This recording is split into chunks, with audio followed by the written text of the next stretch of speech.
Assalamualaikum warahmatullahi wabarakatuh. Perkenalkan, nama saya Lustin Oktaviani Putri dari Prodi Pendidikan Bahasa dan Sastra Indonesia. Kali ini saya akan membawakan materi tentang feminisme dalam kritik sastra. Jadi kita mulai saja ke topik-topik pembahasannya. Yang pertama ada sejarah feminisme. Jadi pada gelombang pertama pada awal abad ke-20, maka ada yang namanya hak-hak pilih perempuan. Lalu di gelombang kedua pada tahun 1960-an hingga 1980-an ada yang dinamakan dengan kesetaraan di tempat kerja dan hak reproduksi. Lalu ada juga gelombang ketiga pada tahun 1990-an hingga 2010-an ada yang namanya interseksionalitas. Lalu ada pada gelombang keempat yaitu awal 2010-an hingga sekarang yaitu kekerasan seksual dan penggunaan media sosial. Oke, betul.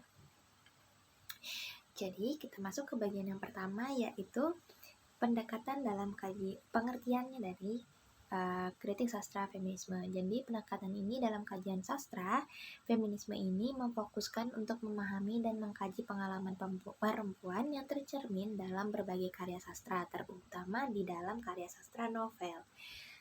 Jadi yang pertama ada penerapan kritik sastra feminisme. Yang pertama dikemukakan oleh D. Beaufort, yaitu dalam bukunya yang berjudul The Second Sex pada tahun 1945. Buku ini menjelaskan tentang bagaimana perempuan yang seringkali dipandang rendah atau seringkali dipandang sebagai yang lain oleh laki-laki. Lalu yang kedua ada dari tesis Gilbert dan Gubar. Jadi dalam buku yang berjudul The Mad Woman in the Attic atau dalam bahasa Indonesia Wanita Gila di Loteng yang terbit tahun 1979 itu menjelaskan tentang bagaimana penulis menggambarkan karakter perempuan dalam cara yang sangat terbatas. Nah, siapa aja sih tokoh-tokoh feminisme ini? Jadi yang pertama ada Simone de Beauvoir. Nah, dia menjelaskan tentang masalah-masalah dasar feminisme hingga membuat ketidaksejajaran antara maskulin dan feminis. Yang kedua ada Betty Friedan.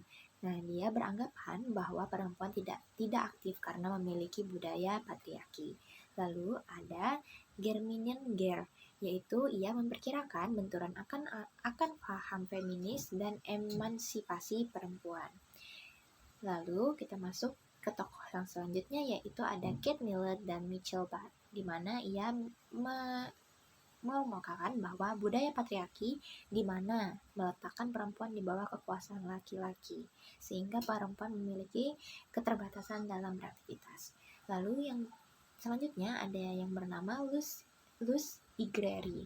Ia beranggapan bahwa feminisme menitik beratkan pada kaum perempuan dan laki-laki itu dibeda-bedakan.